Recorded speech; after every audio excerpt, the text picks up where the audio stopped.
This is the Tula Microphone, a super cute USB microphone with a couple of tricks up its sleeve. When I first saw this microphone online, its design and also its feature list caught my eye. I actually asked Tula if they would send me one out to review, and they were kind enough to oblige. So here are my thoughts on this microphone after having had a chance to use it for a couple of months. This is not any ordinary microphone. It is a USB-C microphone, but you can also use it as an analog mic into other recorders. It has a headphone out for monitoring or listening to audio from your computer, and it also has 8 GB of built-in storage, so you can use it as a standalone voice recorder as well. That is a lot of features, so we're going to go through these one by one. First, let's talk about using this as a USB-C microphone into a computer or an iPad. This shows up as an audio device, so you can use it with any audio recording software or even video conferencing software. If you plug headphones into the microphone, then Zoom or other software can also send audio out from the other participants in the meeting through the mic's headphone jack. This might be a bit silly on a computer where you already have a headphone jack, but it's actually really handy if you're using it with an iPad or an iPhone where there isn't actually a headphone jack. This by itself will get you way better audio going into Zoom compared to using your built-in computer microphone or especially your AirPods. I do like my AirPods, but the battery lasts only like 2 hours at this point, and I am regularly in 4 to 6 hours of Zoom a day these days. Plus, the audio from the microphone in the AirPods just isn't that great. Using a real microphone will make you sound so much better in your online meetings. If you are using this to record on the iPad, then make sure you use an app that supports external microphones like Ferrite. Now, if you put this microphone into analog mode, you can connect the audio out into devices like the ATEM Mini and use this as an external microphone for those devices. This is a great way to get much better audio than the built-in camera microphone. This microphone also has some pretty magical noise cancellation built in. Now, it's not as magic as, say, Crisp with its AI noise cancellation that can remove any kind of sound that's not speech, but it does do a good job of removing the sort of ambient background hiss in a room. Just for comparison, this is with noise cancellation turned off. Now what you're hearing is a couple of the background fans in my room and the kind of just ambient hiss. And this is with noise cancellation turned on, and it does sound quite a bit better, and it does make the room sound much more like a studio. And keep in mind that this microphone is not as close as it probably could be if I were to put it on a stand. It's sitting out of the shot on the table below me, so if you are looking for even better sound, bring it closer to your face. One other thing I noticed noise cancellation is pretty good at is removing typing sounds from the table. So this is me pretending to type on a keyboard, tapping the table next to the microphone that it's sitting on. This is with no noise cancellation, and now this is with the noise cancellation turned on. But one of the coolest things about this is that it's not even just a microphone, it's also a voice recorder. It has a built-in battery, and you can take it on the go and record stuff without connecting it to anything. The recordings are all stored on the 8 GB of internal memory. To access the recordings, you connect it to your computer with a USB-C cable, and it will show up as an external drive. And then you can just copy the files off of it like any other drive. Let's talk a bit about the physical design. This comes in a few colors: black, white, red, and teal. The white is actually more like a cream, and I wish it was a bit brighter and cooler white to better match the rest of the stuff in my studio, but I do get that the cream fits the retro vibe a little better. The microphone comes with a little built-in kickstand, and this lets you easily set it up on a table in front of you, and the stand folds up nicely to put it away and transport it. The stand also detaches, and then you can instead attach a 5/8 inch threaded adapter to the bottom, so you can use it with regular microphone stands as well. You could use this to hang it in front of you from an arm or put it on a little table stand to raise it up. Now keep in mind that you actually don't need it super close to your face. Which brings me to the next point. This looks like the kind of microphone you would want to have up close in your face while you're using it. But surprisingly, it seems to be optimized to sit on a table like a foot or two away from your face. Listen to the difference when it's really close versus on the table. This is the audio from the microphone, and you are seeing about how far away it is from my face.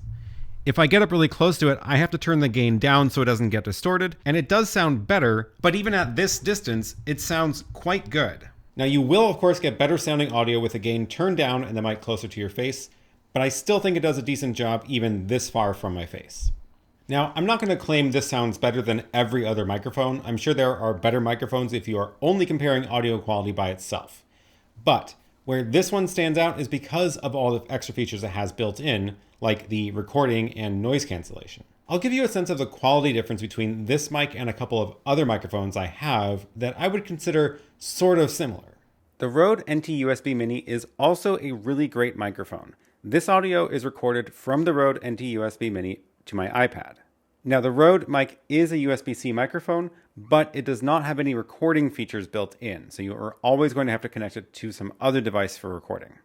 This audio is not post-processed at all. This is recorded straight from the Rode into my iPad, and you can see how far away it is from my mouth.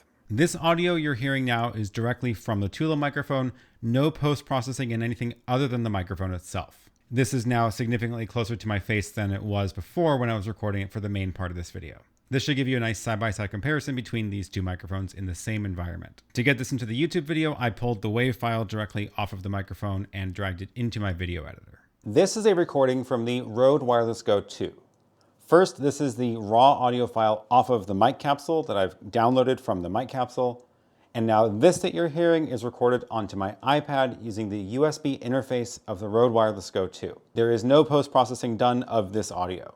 The reason I think this is a similar comparison, even though these microphones are obviously very different styles, is that this mic capsule does record and the receiver of the Rode is a USB-C receiver. And now we're back to the Tula microphone with its built-in noise cancellation, but no post-processing done. And again, just for comparison's sake, this is now with noise cancellation turned off.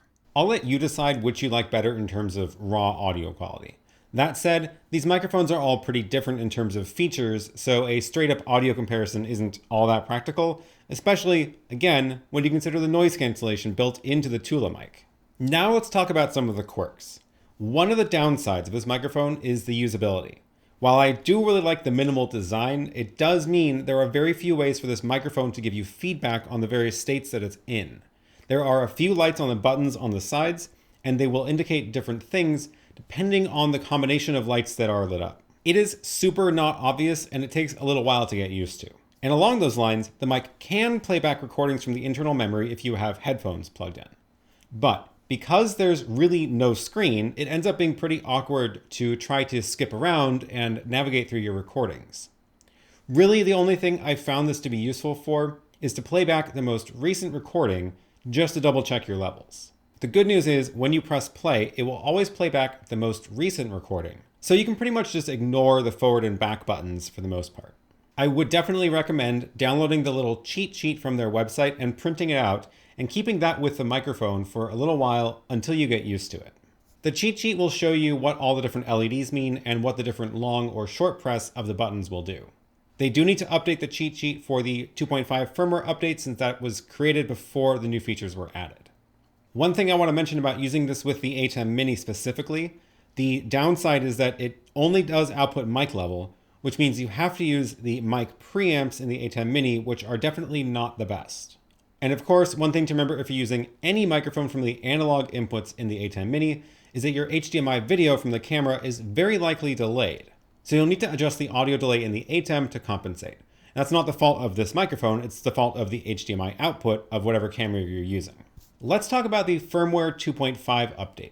In December 2021, they added a couple of really cool features, so you will want to make sure to install that firmware update if yours doesn't have it already. There are three main features added in this update. First, interview mode. In interview mode, you can record from both the built-in microphone as well as an external lav mic plugged into the mic jack. And that'll record on separate tracks. To enable this, turn on the mic first of all, and then long press the record button. The LEDs on the front will flash green twice, and that means that interview mode has been enabled. This is a perfect example of what I mean when I say it's not super obvious how to use it, or what the lights mean. Once you're in interview mode, both of the lights will be gain meters. So the left one is the Tula main built-in mic, and the right is the lav mic. The gain for the mic is controlled by the plus and minus on the left, and the gain for the lav mic is controlled by the plus and minus on the right. But the cool thing is this does give you separate tracks of both microphones. Now, analog mode. In analog mode, you can connect the output into other devices that don't have a way to use USB microphones. So for example, this lets you use it with the ATEM Mini. So to enable analog mode, first, turn on the Tula mic by pressing the on-off button on the bottom right, and then immediately press the plus button on the top left. You'll notice the green gain light is working, but the front left recording light is off. Once this is enabled, you can control the gain with the plus and minus on the left as normal. Lastly, the monitor option. It used to be the case that you would always hear your own audio through the headphones if you're connected into software like Zoom. With this update, you can actually now mute your own audio. That way the headphone jack is only the audio from the computer. I know it can be pretty distracting to hear yourself when you're on a Zoom call, so this is great if you are using it for this and you don't like hearing yourself in your own calls. So to toggle this mode, you long press the mute button. However, there is no visual feedback that you're in this mode. You'll just stop hearing yourself. But you should still see the green light blink when you talk, which is how you know that the microphone is still working. So I hope this gives you an idea of some of the really cool things this microphone can do. Again, thanks to Tula for sending it out to review. I think this is a fantastic microphone for all sorts of different use cases, and I really like that you can use it both as a recorder, as well as a USB audio interface into your computer for Zoom meetings or recording into apps on your computer, or even using it as an external microphone into a camera or the ATEM Mini. Plus, it just looks super cute. Well, give this video a thumbs up if you enjoyed it, and let me know down in the comments what you think you would use this microphone for. Thanks so much for watching, and I will see you in the next one.